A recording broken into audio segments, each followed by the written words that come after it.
Hello, welcome. My name is Mike, and today I want to help you with 5 tips that you can use to help you figure out how and what you can write about for your content. So whether you've just created an account and you want to write on Substack or some other writing platform online, you're about to write a book, you want to post some articles, or you have not created an account yet, you're thinking about it, you might be like me and tons of other people out there that they know they want to write something, but they just don't know what they want to write about. I'm hoping that these 5 little hacks will help push you in the right direction to get started. And maybe you've already began to write, or you've been writing for a while now, but you just don't feel like you're doing what you want to be doing. I hope this video can help you in some way or another. Now, keep in mind, I have my personal channel, and it's under my name, Mike Corazza. I will put a link in the description below. I write about health, wellness. Now, just to give you a quick little story, I actually had a near-death experience, and I talked about that in my introduction video on here if you want to go and check that out. And I had known I wanted to write for a long time, but I just didn't quite know what I wanted to write about. And for a couple of years, I started scratching things on paper and typing on a keyboard. And I have an app on my phone for notes. I think it's Samsung Notes. And every time an idea pops in my head, I would open up the app and I would type it in before I forget. And there's a little side tip for you. But for a while, I knew I wanted to write, but I didn't know what I want to niche down or niche down on, depending on where you're from. By the way, leave a comment below. Do you say niche or do you say niche? I'm from Canada, so we say niche. So I had a near-death experience in 2020 at the age of 41. And after I came to and I reflected on my life, I realized I needed to start my passion. I needed to finally get going and do the thing I've been talking about and wanting to do for years, which was actually hunker down and start writing. So I began writing about my health stories, about literally like about heart attacks, about my cardiac arrest, about various health topics. And as I started to learn to live a healthier life, I was making content about that. And from a non-medical expert point of view, of course, but from the eyes of the person suffering, from the eyes of the person recovering. But over time, I started to realize that I wanted to get more into personal growth and life coaching, offering life lessons and tips. So things evolved. And that's another important point. Before we go into the list of 5 things, I want to tell you that things can evolve. As you get going, your gut and outside circumstances can start to change what you write about. So again, I'm just trying to give you some inspiration here. You know, if you go into YouTube in the category section, if you're making videos, there's so many categories and some might not fit exactly where you want, but as you get going, you'll start to see if it feels right for you. But I'm hoping that this list of 5 things will get you going in the right direction. So without further ado, here are 5 hacks. And I encourage you to stick around for the last one because I feel like it's unique and nobody ever talks about it.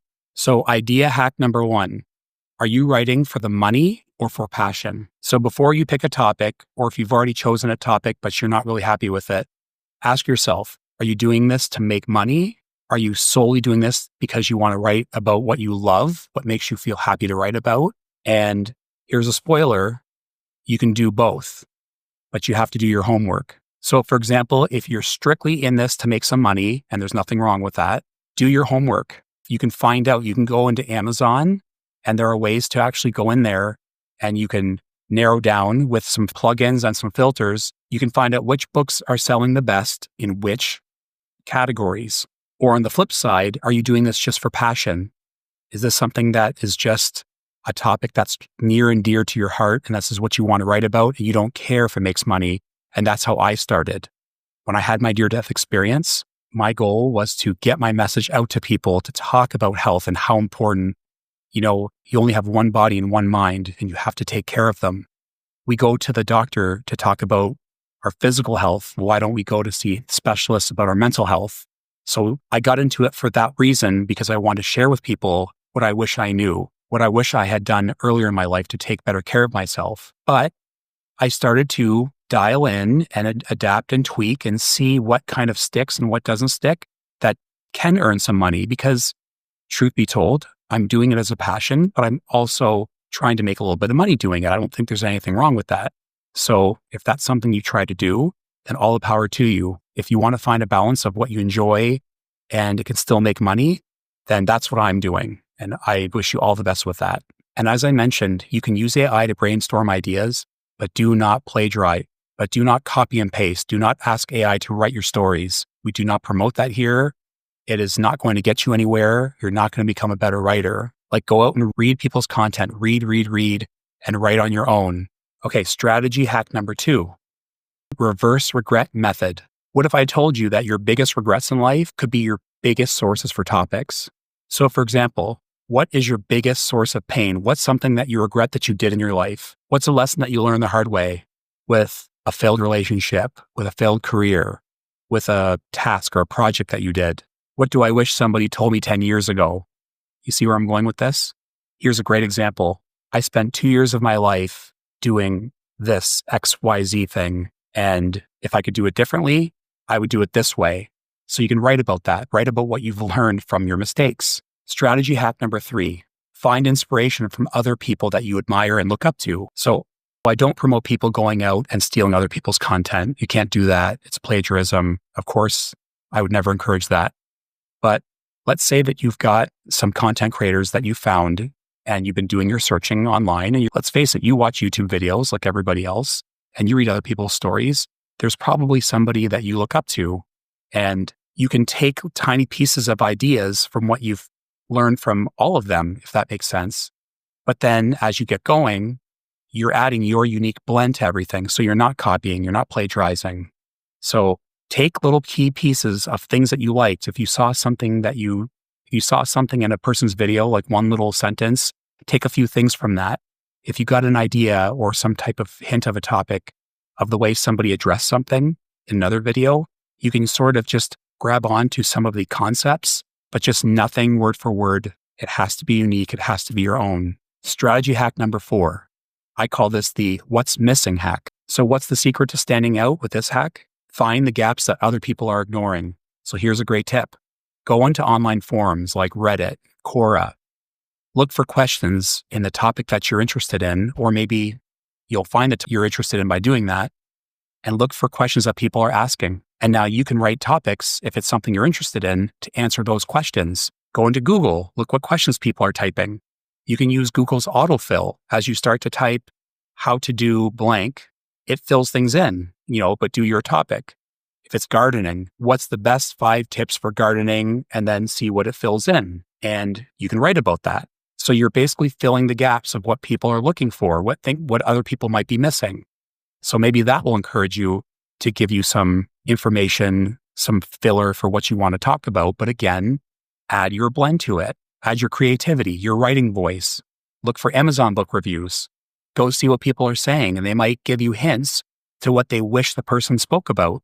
These are all great little tips to give you the fuel you need on what you want to write about. Okay, so here's the big one, the one that I think a lot of people don't think about or talk about, and I learned it more recently. Strategy hack number 5, the time capsule test.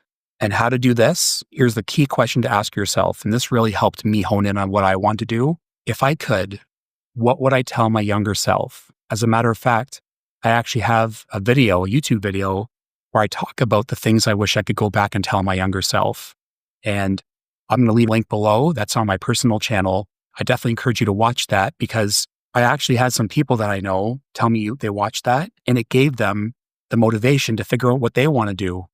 So definitely take a look, and I'll put that in the comments and I'll link it in the description. And here's the second question to ask on this strategy number 5. And this is going to hit you hard.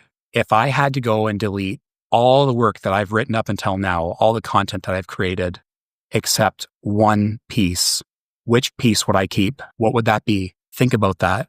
Think about the 5 articles, the 10 articles. If you've been doing it for years, if there's one thing, one topic, one niche, something in your gut, what would you keep if you had to get rid of everything but that one? And that might just be your answer. That is something that helped me evolve a little bit from just health and wellness to personal coaching, offering life advice to other people from the perspective of me who survived a near-death experience. And I know what it feels like to almost not make it. So if you're serious about writing and you're just getting started, or you've already been going and you're confused on what to do, these are just my opinions. These are my suggestions. I strongly encourage you to try these 5 steps if you're lost, if you're just looking for something to motivate you. and it might just help steer you in a direction that maybe you didn't think you were going. You might even get started. And as I said before, you might start to veer off into something else. And as you meet people, this is a really cool thing. As you meet other writers, you're going to start to get feedback from people, and you're going to see what's working. What are people reading more? What are people reading less? What's sticking? And here's a little tip. You really want to make your titles and your subtitles for not just your YouTube videos, but for your articles. You want to make your titles catchy. Make it in a way that draws people in, but not too clickbaity, because you don't want it to be phony and bring somebody in and it's nothing to do with what you're talking about. So I hope that you found all this useful. And again, I'll say one more time, it's okay, in my opinion, to use AI just to give you some little pieces of information if you need for subject headers, maybe how to organize your book or your topic, but do not plagiarize, do not copy and paste, do not ask AI to write you a story, because we do not promote that here. And I hate to say this word, but it's garbage, it's junk, it's going to hurt you as a writer. You will not get better from it, but it's okay to use Grammarly to fix mistakes and to help you with just tweaking things to make it better. But just don't use AI to write your articles, I beg you. And there are apps out there that can detect that. So it's going to be removed and rejected. So just don't do it. My name is Mike Corazza. I hope you found these 5 tips useful.